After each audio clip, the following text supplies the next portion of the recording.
खबर मसूरी से सामने आ रही है। मसूरी में मशहूर लेखक बिल एक्टेन का निधन मंगलवार रात को देहरादून में हुआ, जिसके बाद उनके केयरटेकर खुशहाल सिंह चौहान ने हरिद्वार में उनका अंतिम संस्कार किया। गुरुवार को उनकी तेरहवीं के दौरान कुछ लोग अचानक उनके मकान पर पहुंच गए और दावा किया कि ये ट्रस्ट की जमीन है जिस पर उन्होंने कब्जा कर लिया। इस घटना से क्षेत्र में हड़कंप मच गया है। केयरटेकर ने आरोप लगाया कि कब्जा करने वालों ने उन्हें और उनके परिवार को जान से मारने की धमकी दी और पूजा पाठ में बाधा डाली। उन्होंने मसूरी पुलिस से शिकायत की, लेकिन कोई कार्रवाई नहीं हुई है। मसूरी कोतवाल संतोष कंवर ने कहा कि दोनों पक्षों को कोतवाली बुलाया गया है और नियम अनुसार कार्रवाई की जाएगी। ये कि जो बिल एटकिन थे, उनका पूरा नाम है विलियम मकाई एटकिन। वो एक राइटर थे, ट्रैवल राइटर। उन्होंने 14 बुक्स लिखी हैं। जैसे उनमें से कुछ बुक हैं फुटलूज इन हिमालयाज़, और नंदा देवी पे लिखी हैं, रेलवे पे लिखी हैं, और नदियों पे काफ़ी बुक्स उन्होंने लिखी हैं। कल उनका अंतिम संस्कार किया हम लोगों ने हरिद्वार में, क्योंकि उनकी इच्छा थी कि उनका जो अंतिम संस्कार हो हरिद्वार में हो, गंगा के किनारे, क्योंकि वो गंगा मैया के बहुत बड़े भक्त भी थे। तो कल हम उनका अंतिम संस्कार करके आए, और यहाँ पे अभी उनका 13वीं भी होना है, सब कुछ होना है। ये उनका रेजिडेंस था, ये उनका रेजिडेंस है, ये वाला, यहाँ पर रहते थे वो।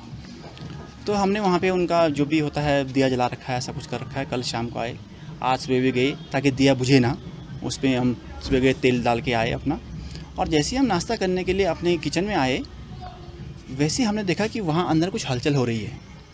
तो हमने फिर यहाँ से थोड़ा क्लोज आके देखा तो अंदर कुछ लोग घुसे थे। तो जब हमने देखा कि वो लोग, बाहर से तो हमने ताला लगा रखा था, वो अंदर कहाँ से घुस गए। दरअसल अंदर बीच में लकड़ी का पार्टीशन था। आधे पोर्शन में बिल साहब वहाँ पर अपना रहते थे, और बाकी में ट्रस्ट था, बाकी ट्रस्ट की प्रॉपर्टी थी, वहाँ ट्रस्ट चलता था। तो वो लोग वहाँ पे वो घुस गए कुछ लोग, और उन्होंने बिल साहब का वहाँ करीब बहुत बड़ा अमाउंट कैश भी रखा उन्होंने वहाँ, और 3 लाख तो मेरे सामने वहाँ पर था रखा, जो जिसकी मैं पूरी जानकारी है मुझे, 3 लाख रुपए की, क्योंकि अभी उनकी 13वीं होनी है, सब कुछ होनी है। तो रखे गए थे 3 लाख रुपये, और वहीं उन्होंने रखा था। 3 लाख रुपये है, उनका फर्नीचर है, उनका fridge, gas cylinders, washing machine, और सारा जो किचन का सामान होता है, पूरा एक पर्सनल जो आदमी का होता है सामान, वो सारा वहाँ पड़ा है अभी, और वो लोग वहाँ घुस गए हैं। तो उन्होंने सारा सामान, वो भी मुझे पूरी उम्मीद है खुर्द-बुर्द कर दिया हो। तो मुझे यही डर है कि उनकी जो पर्सनल बिलोंगिंग्स हैं, उन्होंने सारा कुछ हमको बिक्वित कर रखा है, हमको, मुझे, मेरे भाई को। तो ये सब चीज़ें हैं। तो हमें डर है कि, और हमें उन लोगों से पूरा जान माल का खतरा भी है कि ये लोग कभी भी हम पे हमला करवा सकते हैं। इन लोगों ने अपने साथ में कुछ बाहर के लोग भी ला रखे हैं, वो देहरादून से, इधर से उधर से कुछ लोग ला रखे हैं, कुछ दलाल हैं प्रॉपर्टी के। तो वो प्रॉपर्टी को खुर्द-बुर्द करने की फिराक में भी हैं, और कभी भी हमको इनसे जान माल का खतरा बना हुआ है।